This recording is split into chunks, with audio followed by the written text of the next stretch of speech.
WRAL Live Center, very latest from Israel happening right now. The defense minister there has called for a complete siege on Gaza right now. A complete closure would include no electricity, no food, no water coming out of that city right now. Gaza is a place that has been surrounded on three sides by Israel and Egypt, but also forces and the process of recapturing some of those communities that are around Gaza are underway and deemed successful right now as they try to recapture some of that area, but about to cut off all the supplies to Gaza to try to bring an end to this conflict.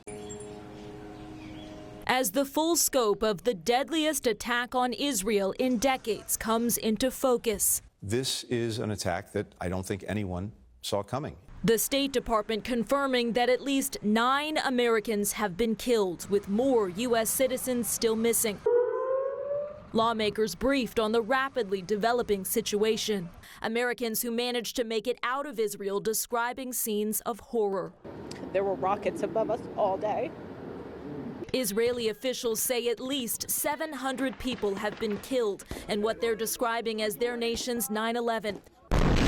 Israeli airstrikes now hammering the Gaza Strip after the ruling Hamas militant group in Gaza attacked Israel on multiple fronts Saturday morning, raining rockets into Israel, while Hamas fighters infiltrated, in some cases by paraglider, as this video shows. A music festival in the Israeli desert, one of their first targets. 260 people were killed here, many more taken hostage. As the hostage crisis unfolds across the country, this Israeli father desperate to find his kidnapped wife and 2 young daughters. They are babies, and my wife, they are my only family.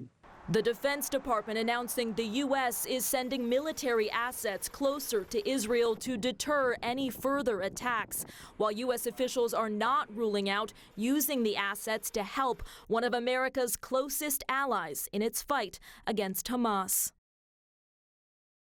In Washington, Alice Barr, NBC News. There are growing questions about Iran's potential role in this attack. U.S. Secretary of State Antony Blinken said he has not yet seen evidence that Iran directed the violence, but that Iran and Hamas have had a long relationship. In Washington, Alice Barr, NBC News.